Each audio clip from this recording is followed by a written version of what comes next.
So I wanted to make another video about that and kind of go more into depth about what your options are after you graduate undergrad. If you need to do a post-bac, if you don't, what else can you do besides doing a post-bac, and ultimately how to get into dental school with a low GPA.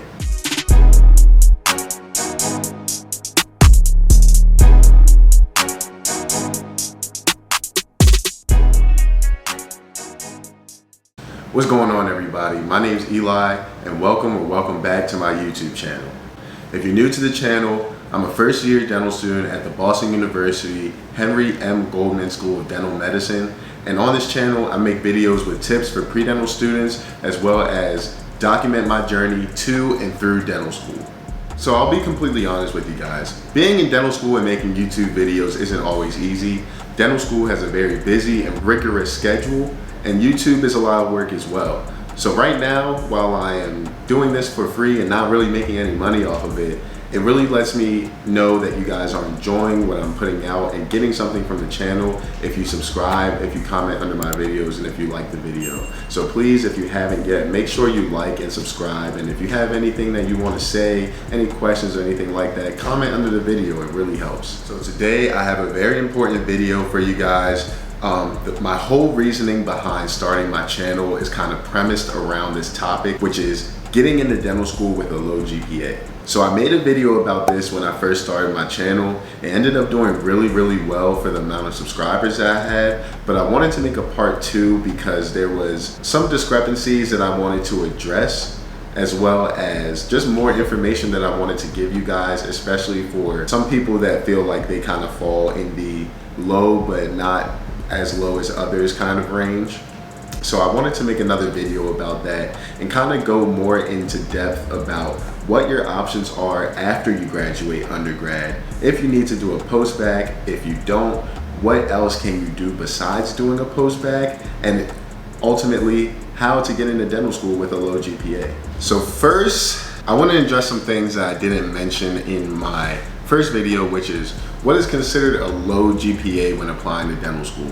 Obviously, that can vary from who you ask, but for the sake of this video, we're gonna call a low GPA anything under a 3.3. Now, I wanted to discuss some options, but it's important that I break the grade ranges down so that people know that you're not necessarily in the same boat if you're applying with a 2.7 versus a 3.2.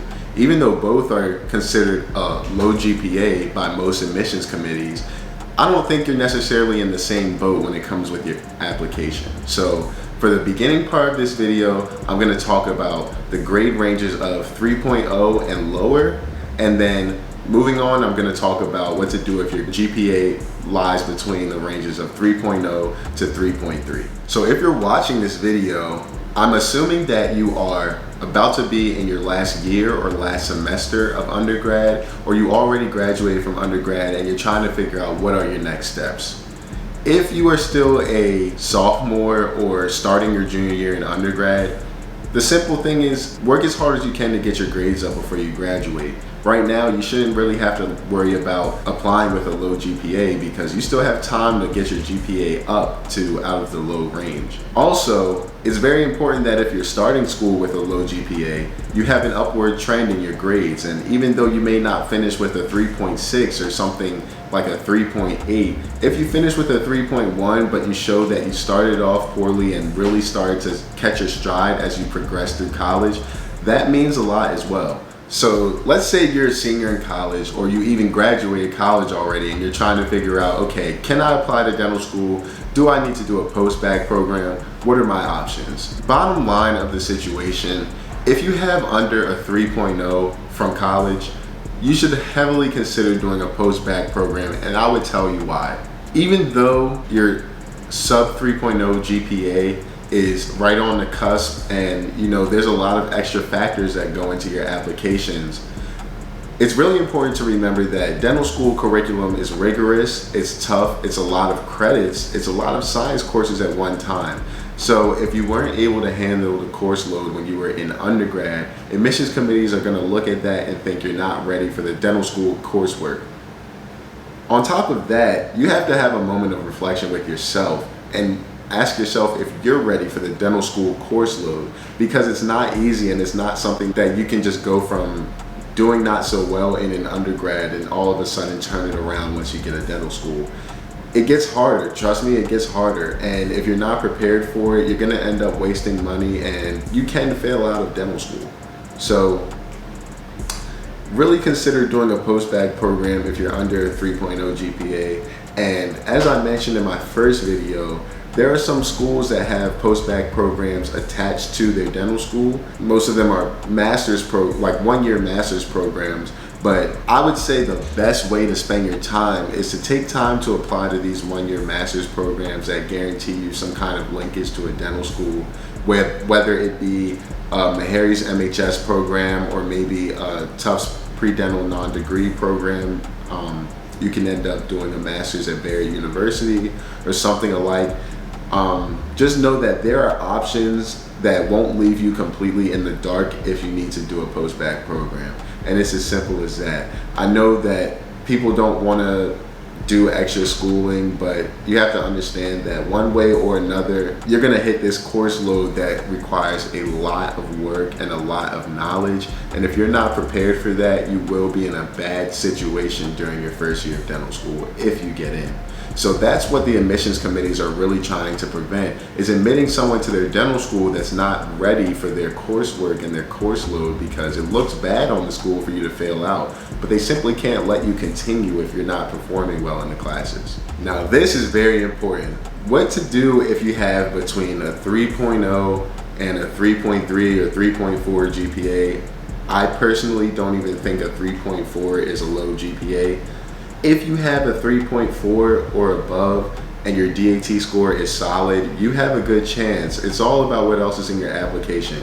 So when people tell you that dental schools do a holistic review, that is true, but there are certain baseline criteria that you need to make before it becomes this holistic process. They're not just gonna look at everything and just ignore how you performed in school or how you performed on your DAT if those scores and those grades are really poor. But if you meet the baseline of a 3.3 or a 3.4 and you have a good or above average DAT, then that's when it becomes okay, let's look at what else is on their application. What else have they done? Why do we think they can really be successful as a student in our program? So again, to cut to the chase, if you have between a 3.0 and a 3.3, I don't think you necessarily have to consider a post-bac program, but you do have to perform above average on your DAT, and you do have to stand out as an applicant. So that's when it becomes a situation of, okay, what else have you done? You may have graduated undergrad with a 3.0, but you scored a 22 on the DAT, and you worked for 2 years as a dental assistant, or you have some research publications or something like that. I'll let you know right now, just because you have 1,000 shadowing hours, but you have a 3.0 and a 16 DAT, that's not really gonna do it for you. I'll be completely honest. I also want to mention that no matter what I say in these videos, I am not a part of any admissions committee. The best answers that you're going to get for any of your questions is by directly emailing and reaching out to someone at a school, whether it be their dean of admissions or someone that works on the admissions committee.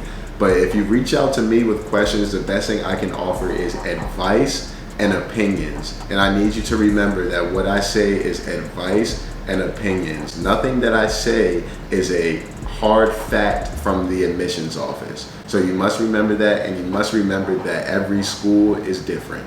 Now, if you want to know what I would have done if I graduated undergrad with above a 3.0 and I had a good DAT score, I personally would have applied. I would have applied because I know that I would have had shadowing experience, volunteer experience, research experience, a 3.0 or maybe a little bit of above a 3.0 GPA, and I would have had a 21 DAT, which is what I scored on the DAT. This is all hypothetical because I personally did not graduate undergrad with a 3.0. I was very close, but I didn't. And even when I was in undergrad, I wasn't pre-dental, I was pre-med, so I can't even speak on that situation as if it was real. It's all hypothetical.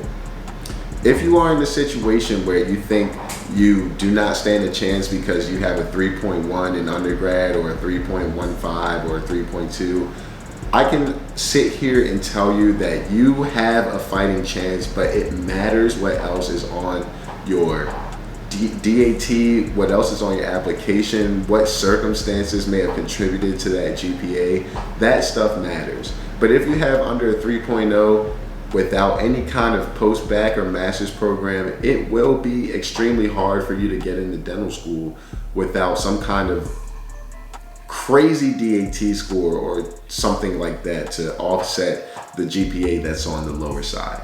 As I mentioned in the first video that I did regarding getting into dental school with a low GPA, it's important to consider your options. Get the ADEA Dental School Explorer and figure out which schools accept students with a lower GPA. That way you can apply to a broad range of schools that fit your stats and give yourself a better chance at getting into dental school. Also, the best advice that I can offer is to reach out personally to the admissions office at the schools that you plan on applying to. Let them know your situation and maybe try to get some advice from them. They're very busy people, and some schools are very well known for not responding to emails or picking up phone calls. But the worst you can do is not reach out at all, because then you'll never get a response. So, two very important things is to figure out the schools that are accepting students with stats that are similar to yours, and reach out to admissions committees and see what advice they have to offer to you with your exact stats. On top of which, I do say that if you have a low GPA but it is above a 3.0, you are in the position to apply depending on what else is on your application. If you are between the 3.0 to 2.7 range, and if you went to an undergrad institution like mine, this is still a B- average, which means you may be in a decent boat depending on who you are, who you know, what the school is looking for. But you should at least consider doing a post-bac program or a one-year master's program or something of that sort to put you in a better position for when you do get into dental school because of the course load. So it's not all about just whether I can get into dental school or not. You also have to consider whether I can succeed as a dental student, because that's very important. So that's all I have for you guys for the part 2 to this video. Thank you again for watching. Remember to like the video if you like what I'm putting out. Remember to comment if you have any questions. You can also reach out to me directly on Instagram via direct message. And of course, make sure you subscribe to the channel. Share the channel with anyone you think might find the content is interesting. And if you're so willing, put on the post notifications so you can see every time that I post, because I don't always promote my videos on other social media platforms. That's all I have for today. I'll catch you guys in the next video. Peace.